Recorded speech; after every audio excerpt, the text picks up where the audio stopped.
भाषा, भाषा किसे कहते हैं?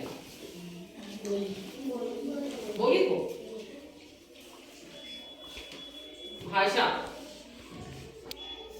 भाषा वह माध्यम है जिसके द्वारा हम अपने विचारों को, जो हमारे भाव होते हैं, विचार हैं, कुछ भी कहना चाह रहे हैं वो हम कहते हैं, वो क्या हो जाती है? भाषा। यानी भाषा वो माध्यम है जिसके द्वारा हम अपने विचारों को, हमारे मन में जो आ रहा है, ठीक है, जो हमें बोलना है वो बोल पाते हैं, अपने विचारों को प्रकट कर पाते हैं। जैसे सपोज करो हमें भूख लगी है, तो हम अगर हमारे मन ही मन में है तो किसी को समझ में आ रहा है कुछ? नहीं। अब हमने कहा हमें आज बहुत तेज भूख लगी है, तो हमने ये अपने विचारों को या भावों को, भाव जो थे हमारे, उसे प्रकट कर दिया, आप लोगों के सामने रख दिया, है ना, यानी बोल दिया, तो वो क्या हो गई? भाषा। तो डेफिनेशन क्या हो गई? भाषा वह माध्यम है जिसके द्वारा हम अपने विचारों को, जो विचार आ रहे हैं हमारे अंदर, या भाव जो है उनको प्रकट करते हैं। किसको प्रकट करते हैं? विचारों व भावों को प्रकट करते हैं। विचारों व भावों को प्रकट करते हैं।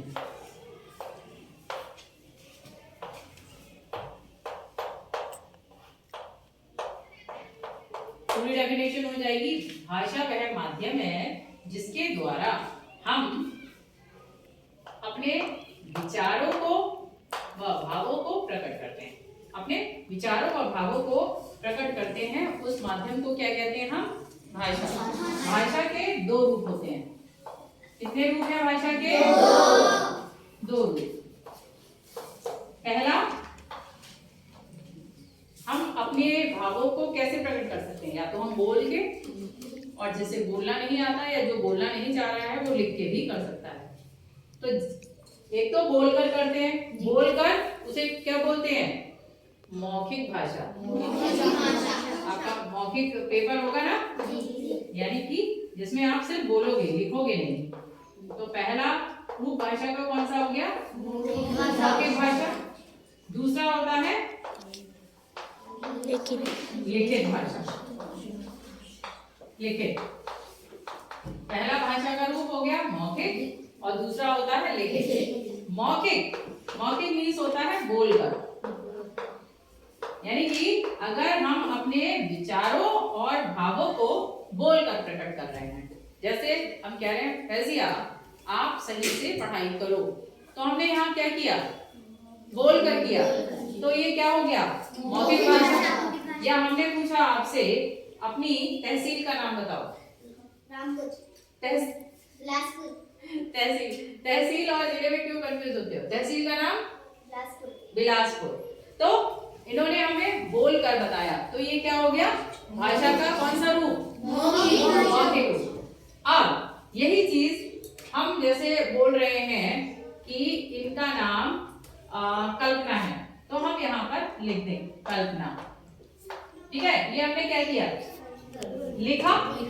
लिखने वाले को कहते हैं जो हम अपने भाव या विचार पूरा लिख देते कि इनका नाम कल्पना है, तो या कल्पना पढ़ रही है, कल्पना खाना खा रही है, तो हमने ये क्या किया?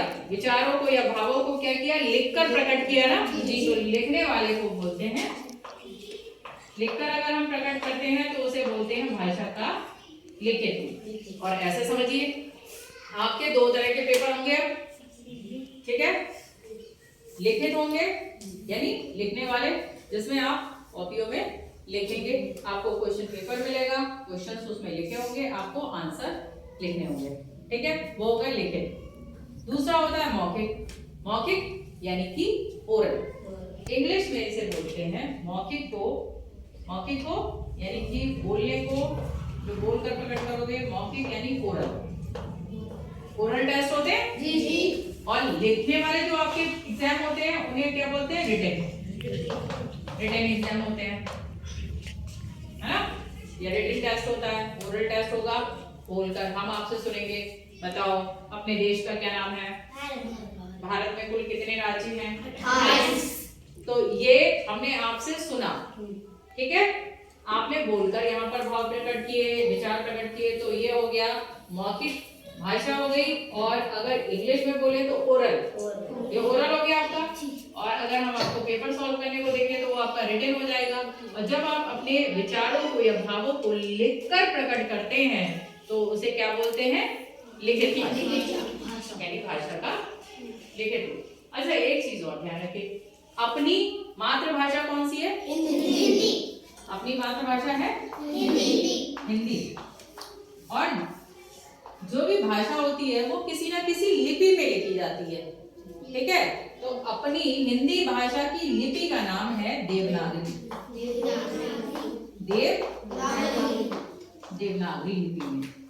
अब ये आपका एक क्वेश्चन, आपको वो भी मिल गया पॉइंट असेंबली में बोलने के लिए कि हिंदी भाषा देवनागरी लिपि में लिखी जाती है।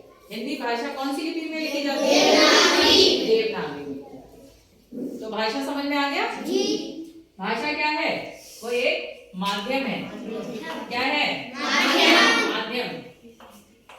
कैसा माध्यम है? जिसके द्वारा हम अपने विचारों को या भावों को बोलकर या लिखकर प्रकट करते हैं, उसे भाषा कहते हैं। भाषा के कितने रूप होते हैं? 2। पहला रूप मौखिक भाषा, दूसरा लिखित भाषा। मौखिक भाषा कौन सी होती है? जो हम बोलकर प्रकट करते हैं, ठीक है? मौखिक भाषा। मौखिक को इंग्लिश में क्या कहते हैं? और दूसरी भाषा का रूप कौन सा है? लिखित भाषा। लिखित भाषा जब हम अपने विचारों या भावों को कैसे प्रकट करते हैं? लिखकर प्रकट करते हैं। और जो आपकी रिटन एग्जाम, रिटन हमने बोल ही दिया, लिखित को रिटन एग्जाम बोलते हैं ना। अच्छा, ये तो आपके एग्जाम से हमने कंपेयर कर दिया। फिलहाल आपको हिंदी से मतलब रखना है। कोई भी भाषा हमने बताया, कोई भी भाषा होती है वो एक लिपि में लिखी जाती है। किसमें लिखी जाती है? लिपि। तो हमारी मातृभाषा कौन सी है? हिंदी। हमारी मातृभाषा कौन सी है? हिंदी। और हिंदी कौन सी लिपि में लिखी जाएगी? देवनागरी। क्लियर? ये पॉइंट तो मेन पता ही होना चाहिए, क्योंकि हमारी मातृभाषा है हिंदी और हिंदी लिखी जाती है देवनागरी लिपि में। आप सभी बच्चे अपनी आईज क्लोज करें, जिससे हम क्वेश्चन पूछेंगे वही बताएगा आंसर। आईज क्लोज करो। पहले नंबर की सीट, आंखें बंद करें। बताओ, हिंदी भाषा कौन सी लिपि में लिखी जाती है? दूसरी सीट, ये बताएं, भाषा किसे कहते हैं? हाँ भैया, माध्यम है। हाँ, कैसा माध्यम है? बोलो तो। जिसके द्वारा हम विचार या भाव प्रकट करते हैं। हाँ, किसके? अपने। ठीक। तीसरी सीट, भाषा के कितने रूप होते हैं? 2। Eyes close. अब जिनसे पूछ लिया वो बोल सकते हैं आगे। चलो, 2 रूप होते हैं। आप लोग बताएंगे भाषा का वो कौन सा रूप होता है जिसे हम बोलकर प्रकट करते हैं? मौखिक भाषा। और आप बताइए भाषा का वो कौन सा रूप है जिसे हम लिखकर प्रकट करते हैं? और अपनी मातृभाषा कौन सी है? हिंदी भाषा कौन सी लिपि में लिखी जाती है?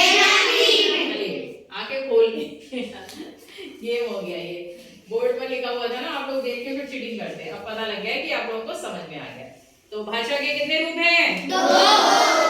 अगर भाषा नहीं होती तो हम लोग एक दूसरे की बातें समझ पाते? फिर तो अगर भाषा नहीं होती कुछ आता ही नहीं। सामने सपोज करो हम मिले इनसे और बस, क्या समझ में आता? किसी को कुछ भी समझ में नहीं आता ना। हाँ, तो भाषा के द्वारा हम अपने विचारों और भावों को अपने विचारों और भावों को दूसरे से प्रकट कर सकते हैं और दूसरे के विचारों को भी जान सकते हैं। ठीक है, दूसरे के भी तो जानेंगे हम, भाषा के माध्यम से ही तो पता लगेगा।